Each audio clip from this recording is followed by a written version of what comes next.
Je ne sais pas si vous avez vu, mais depuis le 25 septembre, Madagascar est entré dans une nouvelle phase de crise. Tout a commencé à Antananarivo, la capitale, avec des manifestations pacifiques contre les pénuries d'eau. Des quartiers entiers ne sont même pas raccordés au système à eau, et contre les délestages électriques constants. Derrière ces problèmes concrets, il y a surtout une corruption endémique qui gangrène tout le système. Et dès le premier jour, la réponse des autorités a été plus que brutale. Des tirs à balles réelles sur la population ont été tirés quand même.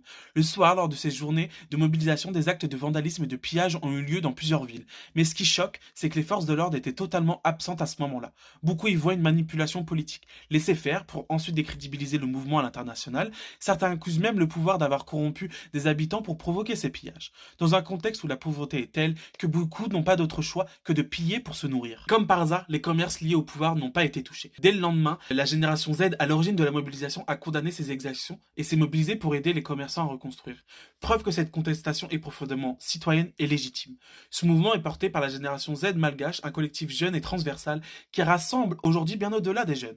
Le 28 septembre, ils ont formulé 6 revendications majeures, parmi lesquelles figurent la démission du gouvernement et celle du préfet d'Antananarivo. Et le mouvement ne cesse de s'étendre. Plusieurs villes sont désormais mobilisées. Même la génération Y, les 80-96, a appelé à rejoindre la contestation. Si la colère est aussi forte, c'est parce que la situation sociale est désastreuse. 80% des malgaches vivent avec moins de 2 dollars par jour. 40% des enfants souffrent de malnutrition chronique. Le réchauffement climatique provoque sécheresse, cyclones, incendies meurtriers. La déscolarisation progresse et les écoles publiques sont délabrées. Et la corruption est partout, presque normalisée. Dans ce contexte-là, la révolte n'a rien de surprenant. Et pendant ce temps, les choix politiques paraissent complètement déconnectés. Le meilleur exemple, c'est le téléphérique d'Antananarivo. Plus de 150 millions d'euros investis avec l'appui de la France. Présenté comme un symbole de modernité, il est inutilisable pour la majorité des habitants. Trop cher, inutile au quotidien et souvent à l'arrêt. Et un autre fait surprenant, c'est que ce téléphérique en haut est totalement vide, mais en bas des enfants qui mendient pour pouvoir manger. C'est exactement l'image de la fracture entre vitrine politique et réalité sociale. À cela s'ajoute une fracture historique et politique profonde. Le président Andrzej Rajoelina possède la nationalité française, ce que beaucoup vivent comme un affront à la souveraineté nationale. Dans un pays encore marqué par l'héritage colonial français, ça nourrit l'idée que les élites sont tournées vers l'extérieur et coupées de la réalité. Et ce fossé est visible au quotidien.